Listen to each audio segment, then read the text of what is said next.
Russia is defeated on the southern front, Surovikin lines, Gerasimov's tactics collapse. The Zaporizhia front has been abuzz with news of Ukrainians breaking through Russia's first defensive line and chiseling away at a breach in the second. They're widening that breach at this stage to enable the flow of armoured vehicles and logistics so they can exploit it. Michael Kaufman, defence analyst and senior fellow at Carnegie Endowment, told the Kyiv Independent. The trend is in a positive direction, he added.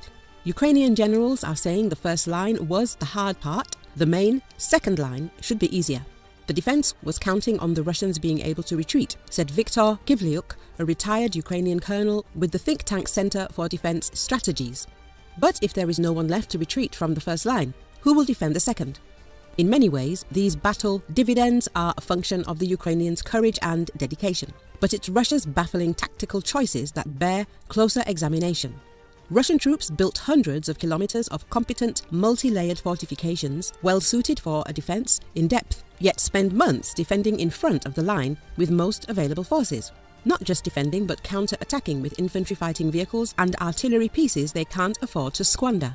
The Russians have constructed a defense in depth in the south of Ukraine, but spent most of the counter-offensive not using it, Kaufman said. Kiev Independent notes that in Zaporizhia Oblast, there are 3 main layers running perpendicular to the Ukrainian attack, with smaller support layers enhancing them here and there.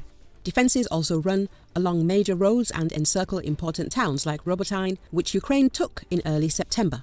Each line has layers of its own with trenches and strong points at the platoon, company and battalion levels, plus belts of minefields, tank obstacles and other hindrances. Everyone correctly predicted that Ukraine would send its main attacks at Melitopol and Berdyansk in an attempt to cut occupied Crimea from Russia and occupied parts of eastern Ukraine. Russian Army General Sergei Surovikin ordered the lines to be built when he was in charge of the war effort, and they still bear his name. However, the general fell from grace after the warlord Yevgeny Prigozhin's short and unsuccessful rebellion. The command was handed back to Russian Army General Valery Gerasimov, head of Russia's forces fighting against Ukraine.